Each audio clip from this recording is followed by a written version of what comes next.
550 కోట్లు పెట్టిన బడ్జెట్లో ఆల్రెడీ 425 crores రిలీజ్ చేసాం.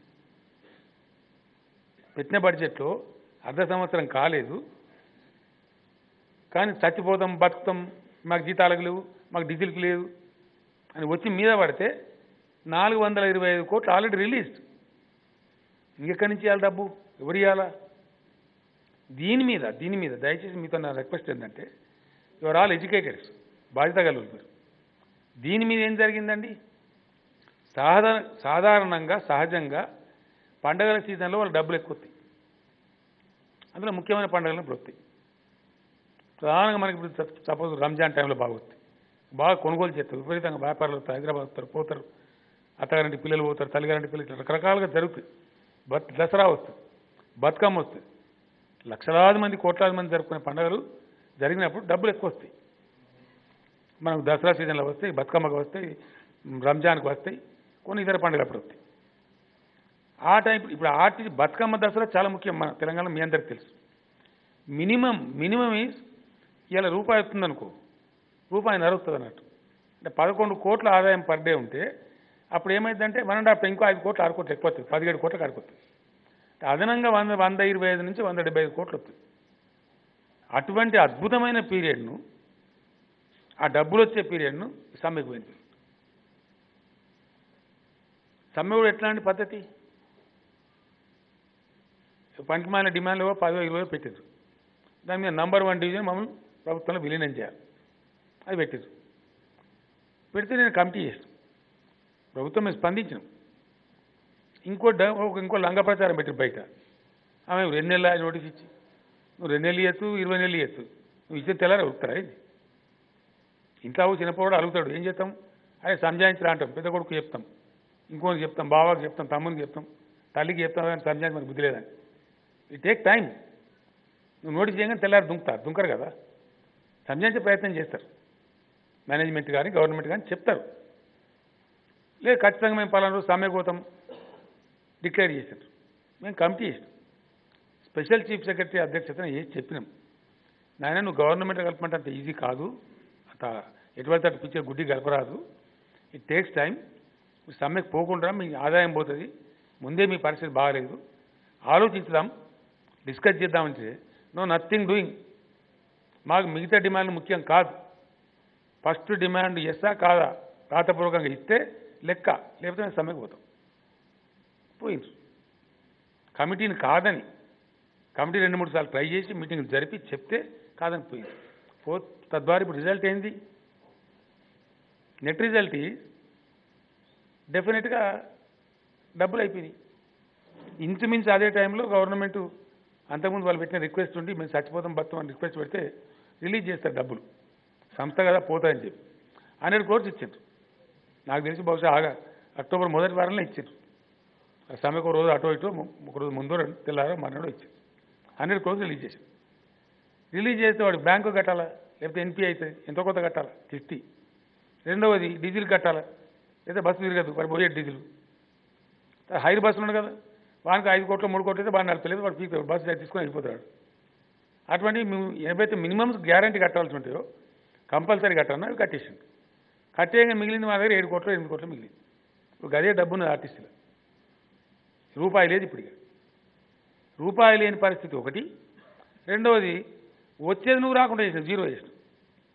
అదనంగా వచ్చే 120 కోట్లు 150 కోట్లు పోయింది పండగ సీజన్ది. ప్లస్ రోజుకు 10 కోట్లు వచ్చే బదులు రోజుకు కోటి నష్టం వస్తుంది. ఇప్పుడు తిప్పుతున్న దానికి వస్తున్నది ఏంటంటే రోజుకు 4 కోట్ల ఆదాయం వస్తుంది, 5 కోట్లు ఖర్చు అవుతుంది. పండగ ఉల్ట రావాల్సింది పోయి ఇంకో కోటి మైనస్ పోతుంది. అయితే ఇప్పుడు ఏమైంది? ఇందులో రాజకీయాలు ఉంటాయి. వీళ్ళ యూనియన్ మళ్ళా వాడు చచ్చిపోయిన యూనియన్ దానిలో ఎన్ఎంయూ అని ఆర్డర్ చేసిన అతి తెలివి పోయి హైకోర్టులో కేసేసింది. సెప్టెంబర్ నెల పనిచేసినాం. వేజెస్ యాక్ట్ అని ఉంటుంది, మనకు చాలా పవర్ఫుల్ యాక్ట్. అది పనిచేసిన కాలానికి ఖచ్చితంగా జీతం ఇవ్వాలి అంతే. ఈ యూనియన్ ఎక్స్పోజ్ చేయడం కోసం ఆర్టీసీ జేఏసీలో ఉన్నట్టే వండుకుంటూ నటించి వీళ్ళని కింద మీద కొట్ట దెబ్బ కొట్టానని తెలివి చూపించి కూడా హైకోర్టుకు పెట్టు. హైకోర్టు ఏం కేసు చేసింది? మాకు వేజెస్ ఇప్పించండి. హైకోర్టు పోయి ఆర్టీసీ చెప్పింది లేవు, పైసలు లేవు, డబ్బులు లేవు. ఏం చేస్తే హైకోర్టు కొడతా?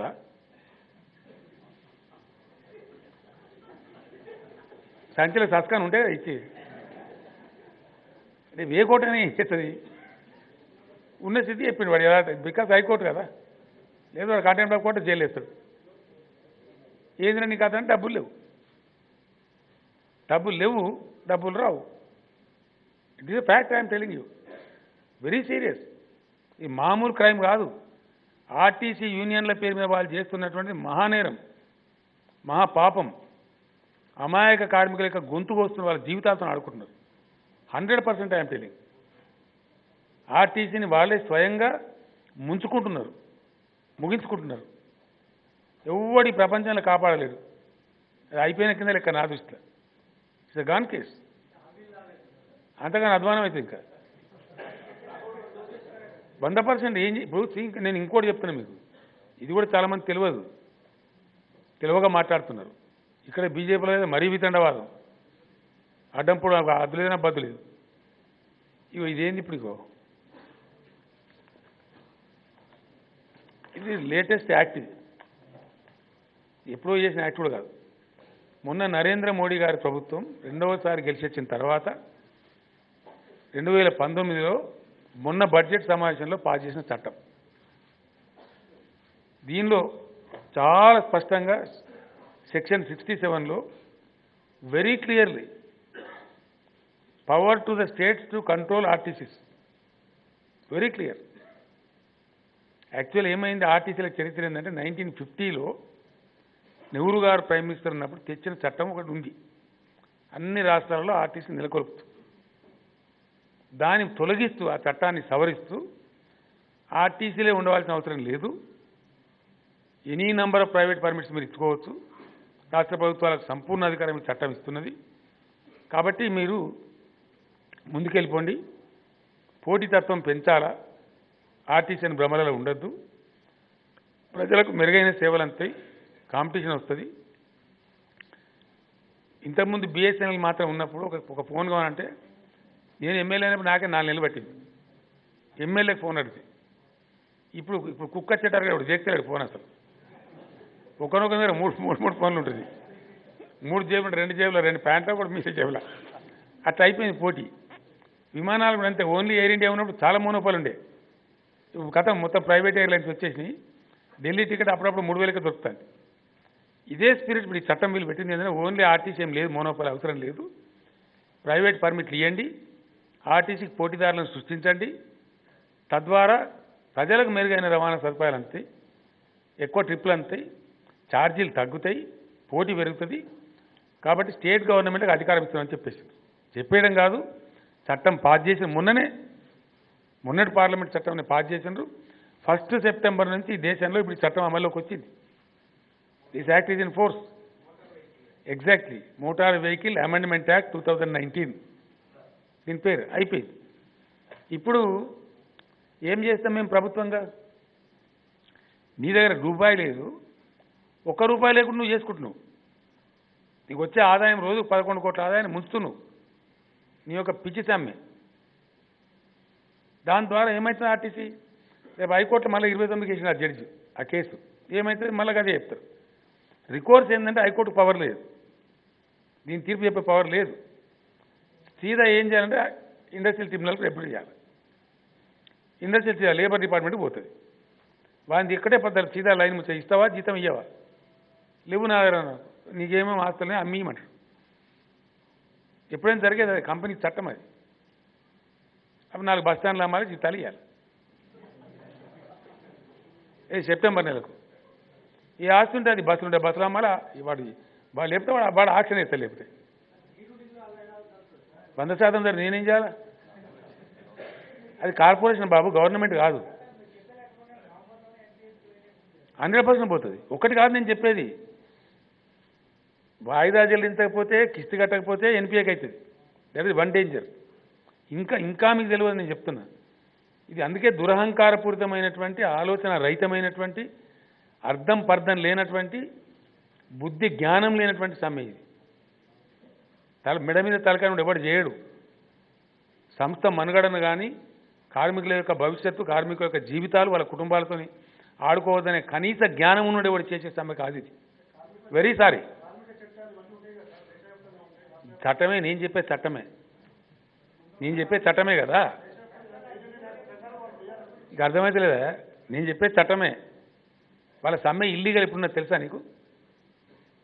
It is a illegal strike, already declared. వాళ్ళ మీద ఆల్రెడీ ఎస్మా ఉంది, ఎస్మా కొత్తగా పెట్టే అవసరం లేదు. ఎస్, ఎస్మా ఉండంగా చట్టానికి పోయినారు. ఒకటి కన్సైలేషన్ ప్రాసెస్ లేబర్ డిపార్ట్మెంట్లో ఉండంగా చట్టానికి పోయినారు. Already labour department declared illegal strike అని చెప్పి. సో ఒక వినండి last. So the point now is, నీ దగ్గర డబ్బు లేదు, ప్రభుత్వం ఇవ్వాల్సిన కంటే ఎక్కువ ఇచ్చింది, ప్రభుత్వం దగ్గర కూడా డబ్బు లేదు ఇవ్వటానికి. ఇక్కడ ఒక్కరి మీద లేవు కదా ప్రభుత్వంలో, నియర్ 196 మంది ఉన్నారు, అన్నీ జరగాల. సో నువ్వు తెచ్చుకుంటలేవు, ఇప్పుడు ఎక్కడికి వెళ్తావు డబ్బులుగా? ఎవరు ఇస్తారు? అర్థం ఉందా మీ సమ్మెకు? రేపు ఎవరు కాపాడతారు మిమ్మల్ని?